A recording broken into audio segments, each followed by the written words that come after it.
The purpose of this recording is to take a look at Mark, that's in the Bible, the New Testament, the book of Mark, chapter 12 and verse 30.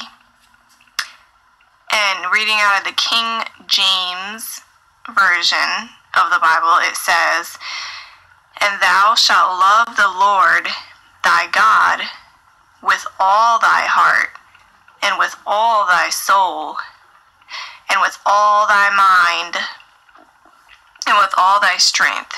This is the first commandment." And that's the end of that verse.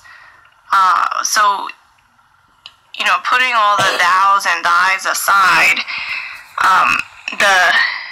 it's evident that the main idea of that verse is to love God.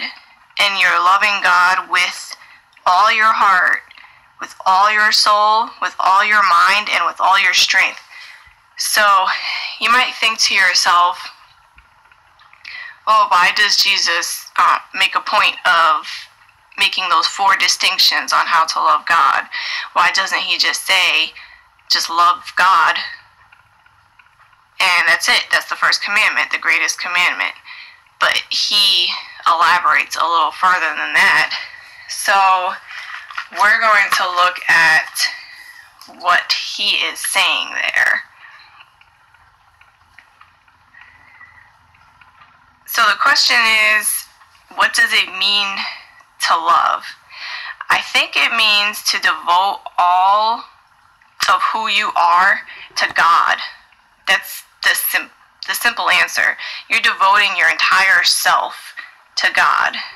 Your personality, your interests, your ambitions, your aspirations, your dreams, your goals, how you think the world should be run, and what you want out of life. All these things are directed to God when you love God with all your heart, mind, soul, and strength. So let's look at the 4 distinctions there.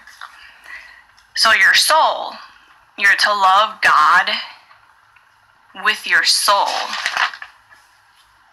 Your soul is your free-thinking, spontaneous, creative, and unafraid side. It's, when people say to put your soul into something, they want your version of whatever it is that you're doing, an artistic project of some kind, or singing, singing with soul. It's just your personality, your spontaneousness, your creativeness being put into whatever it is. So in this case, it's loving God. So you're putting your creativity, your free-thinking self, all of that part of who you are, into your love of God. So then we've got the heart. Love God with all your heart. And it's not just part of your soul or part of your heart. It is all of your heart. Your heart is what you're devoted to, what you spend your time and energy on. So you may spend a lot of time and energy at a job you really don't like. The expression is, if you're doing something you don't like, per se, the expression is you don't have your heart in it. Or, you make a meal that you didn't really put very much effort or thought into, and it doesn't turn out so great. You didn't put your heart into it. You didn't put your heart into doing something, and then it didn't turn out all that great. And that's because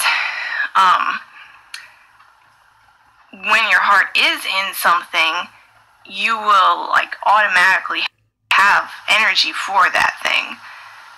So in the case of not having your heart in a job that you don't like, your heart isn't in the job necessarily. It's in the paycheck, basically. You know, your paycheck is what will make ends meet.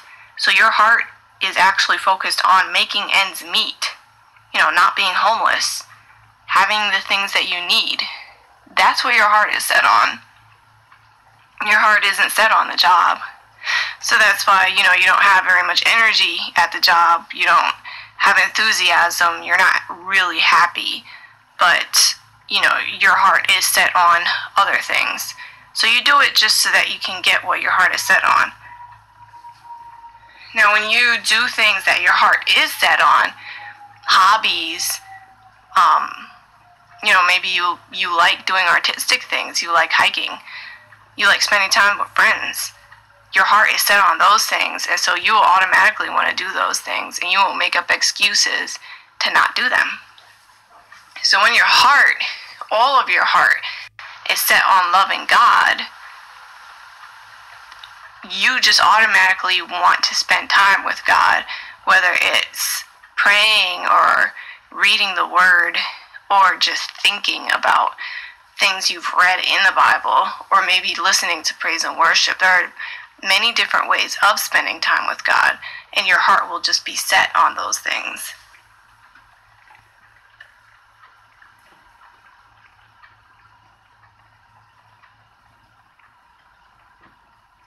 Love God with all your strength.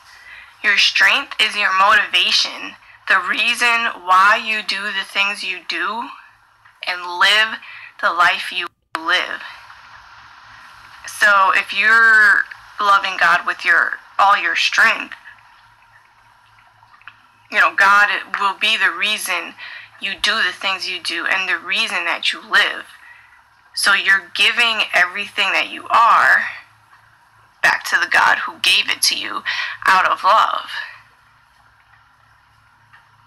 In your mind, finally, you love God with all of your mind, meaning you set your focus on Him. The mind is about focus, what you're focused on.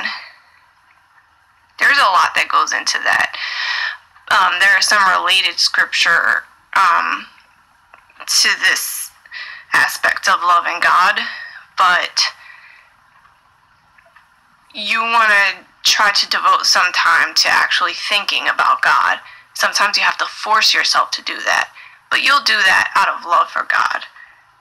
So anyway, that's my interpretation of that verse, and keep tuned for further verses in the future.